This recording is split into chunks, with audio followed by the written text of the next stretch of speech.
Hello class, professor.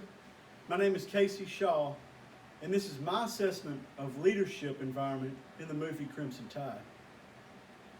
As a person in a leadership role, each of you are faced with some type of adversity on a daily basis. Some challenges are tougher than others. However, as leaders, we overcome these challenges with skills learned in leadership courses to hopefully procure a positive outcome. Now, a disclaimer, yes, Crimson Tide is a movie.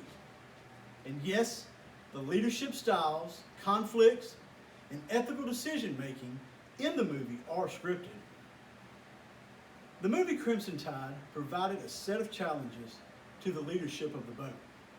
Yet, characters of Captain Frank Ramsey, played by Gene Hackman, and Lieutenant Commander Ron Hunter, played by Denzel Washington, made decisions based on their leadership abilities. Assessment of those decisions can be done in order to gain perspective on the process by which Captain Ramsey and Lieutenant Hunter operate as leaders in the movie. The next few minutes, I will briefly discuss leadership styles of both Captain Ramsey and Commander Hunter and understand how each of these characters applied leadership framework. As we all know, the interactional leadership framework is used to analyze the leadership environment. We know that leadership framework is interaction between four key elements: the leader, the follower, the task, and the situation. Assessment of these elements gives us a good idea of character's leadership environment. Let's take a look at Commander Hunter's character in the movie.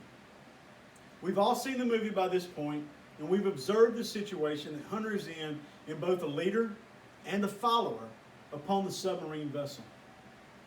Although Hunter is new to the crew's chain of command, his demeanor appears calming to the crew.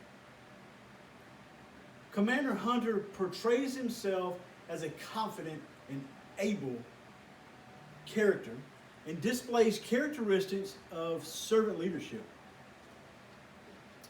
Very impressive is Hunter's understanding of balancing power and influence.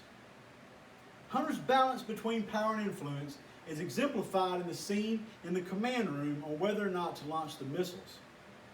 Again, power and influence is balanced as Hunter persuades the detained crew members to retake the ship.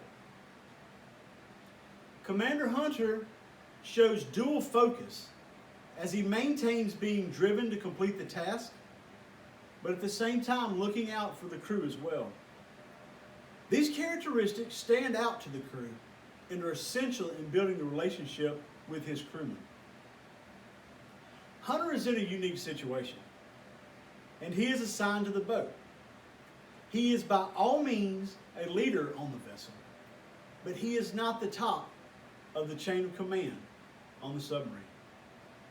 Captain Ramsey is responsible for that position. Captain Ramsey's character is portrayed in the movie as an authoritarian style leader. Ramsey's focus is task-driven, as he exemplified throughout many scenes in the movie, proclaiming, "Get the job done no matter the cost." Although Captain Ramsey was influential to crew members during his quest to take the ship back from Lieutenant Commander Hunter, he lacked the balance between influence and power, and mainly relied on power to sway his followers. He displayed his reliance on power in the scene of whether or not to launch the missiles.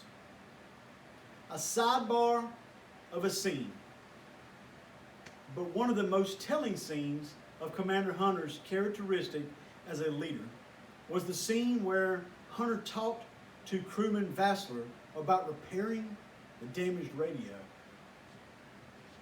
In an earlier scene between Hunter and Vassler, Hunter earned a great deal of respect from Vassler following a fight in the mess hall that could have gotten Vassler smoked by any other officer of Hunter's position. Fast forward, Hunter needed Vassler to fix the repaired radio. And through Hunter's influence and amazing job of painting the big picture and the common goal between Hunter, the crew, and the entire world, Hunter motivated Vassler to repair the radio. Vassler's radio repair ultimately saved the country from nuclear war. Now, at this point in the movie, Vassler displayed characteristics of being a conformist follower. Vassler showed that he was open to receiving orders and completing them to the best of his ability. Vassler was receptive to motivating speech from Commander Hunter, and this scene depicted Commander Hunter's true strength as a leader, as he was able to motivate Vassler to a position of not quitting. In conclusion, the movie Crimson Tide offered a great insight into two esteemed leaders among one vessel. The movie's characters captured two types of leaders in Commander Hunter and Captain Ramsey. Through those leaders, we observed the challenges of balancing influence and power. We also observed, through proper leadership styles, the follower, the task, and the situation, we as leaders can develop a positive leadership environment. And a strong, positive environment is the foundation of great leadership.